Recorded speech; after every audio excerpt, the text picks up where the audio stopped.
Hello bachcho, let's read the question. So we are given with two statements. Statement 1 is hierarchical system of classification is useful to reduce the voluminous description in the catalog of organisms. Statement 2 is characters of large category like division are not repeated for smaller lower categories, family and order. So for this question our key concept would be, हमारा key concept है वो क्या होगा, that is classification या that is hierarchy of classification.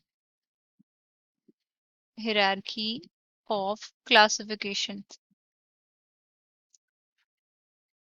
कि basically ये क्या होती है, it is a series of rank या फिर हम बोल सकते हैं कैटेगरीज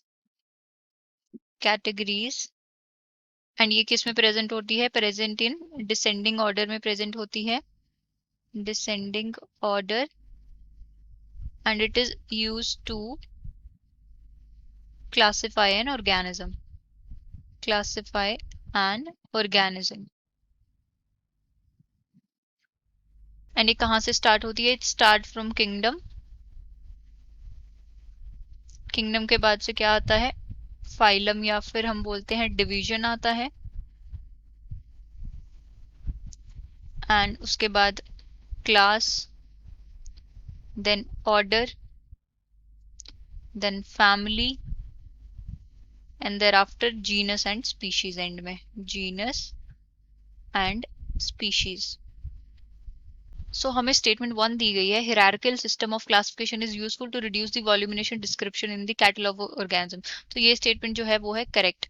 तो इस स्टेटमेंट को हम कैसे जस्टिफाई करेंगे, सपोज हम स्टडी कर रहे हैं एनिमल किंगडम की, दैट इज एनिमेलिया की स्टडी कर रहे हैं।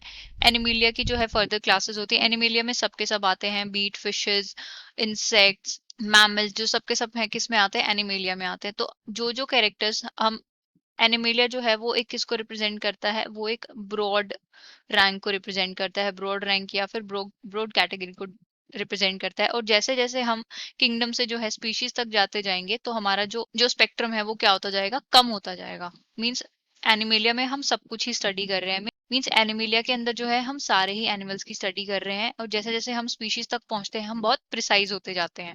मींस स्पीशीज तक पहुंचते पहुंचते हम जो है हमारा डिस्क्रिप्शन जो है नैरो होता जाता है, वो स्पीशीज के रिगार्डिंग ज्यादा होता जाता है। तो ये स्टेटमेंट हमारी पहली जो स्टेटमेंट है वो ट्रू है। दूसरी है, characters of larger category like division are not repeated for smaller lower organism, family and order. तो ये स्टेटमेंट भी हमारी करेक्ट है। अब जो कैरेक्टर्स हमने एनिमल्स के लिए डिफाइन कर दिए कि दे हैव यूकैरियोटिक सेल या फिर they have multi cellular cells, तो अब मान लो हम एनिमेलिया में जब हम होमोसेपियंस की बात कर रहे हैं या फिर हम किसी टाइगर की स्पीशीज की बात कर रहे हैं या हम कैट्स की बात करें, डॉग्स की बात करें, तो उनके अंदर हम बार बार वो रिपीट नहीं करेंगे ना कि they are multi cellular organisms. तो मीन्स एक बार जो हमने एनिमिलिया में कैरेक्टर्स डिस्कस कर लिए हैं, जो हायर ऑर्डर में डिस्कस कर लिए हैं, उनको हमें बार बार लोअर ऑर्डर्स पे अप्लाई करने की जरूरत नहीं है। वो अंडरस्टूड है कि वो एनिमिलिया के अंदर है, तो ये सब कैरेक्टर्स जो है उसके अंदर ऑलरेडी प्रेजेंट होंगे। तो ये स्टेटमेंट भी हमारी क्या है, करेक्ट है। तो हमारी स्टेटमेंट 1 एंड 2 दोनों ही करेक्ट हैं। तो हमारा ऑप्शन क्या होगा correct, that is option A, that is both statement 1 and statement 2 are correct. So this was the explanation for the question. I hope you have understood it well. Best of luck and thank you.